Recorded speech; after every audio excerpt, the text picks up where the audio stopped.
Hey mamas, today we are going to do a full body workout with 4 exercises that you are going to repeat. We are going to start with skaters, and you can turn to the side. I want you to make sure that you shift your hips backwards so that your glutes are activated.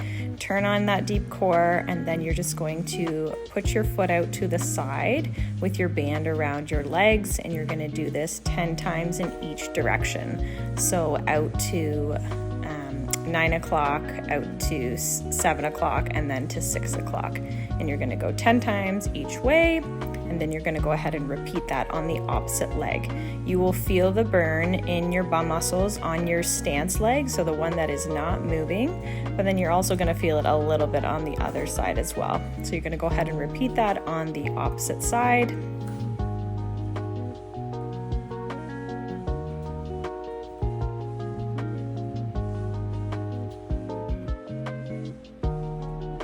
Make sure that you're keeping your posture upright. You can see that I corrected myself a little bit there so that my back is in neutral on a 45-degree angle. This is going to make sure that we are actually targeting glutes and not quads so much.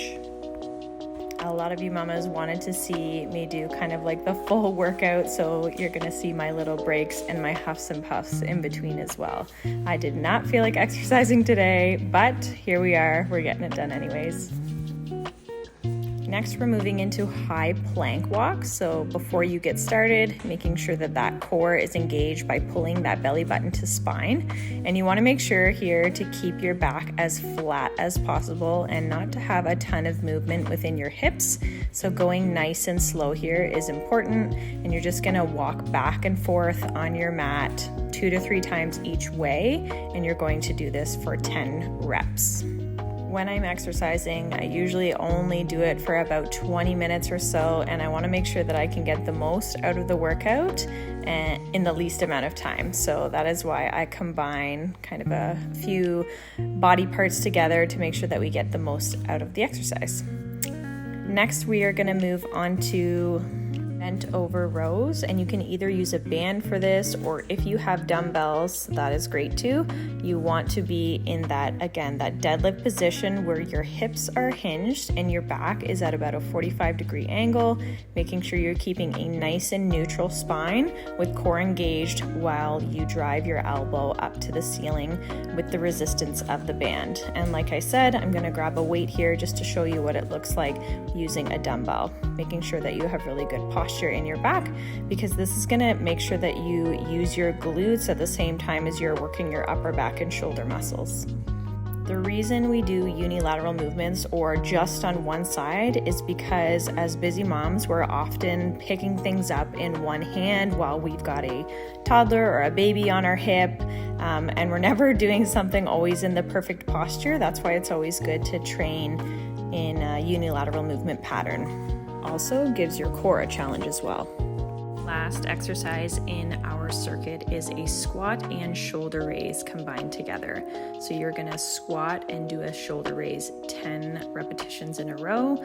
Again, you can use dumbbells if you have them. If you have a long band, you can hold a band while doing this exercise, or a couple of soup cans, your baby, anything to give you a tiny bit of resistance as you go through this motion. As always with squats, you want to make sure that your knees don't go over your toes and that you're keeping a really nice and broad shoulder posture as you do your shoulder raises to make sure that you avoid any chance of injury. In the Start From Scratch program that I'm creating, it's going to be no weights. It's just going to be body weight, but I'm also going to show you how you can progress to weights when you get to that stage and that level, and there's going to be more to come on that. But here, doing these exercises, I'm assuming that all of you are comfortable and don't have any restrictions for exercising, so we are adding a little bit of weight today. Once you've gone through all 4 of these exercises, you can go ahead and repeat them all again 2 more times to complete the full workout.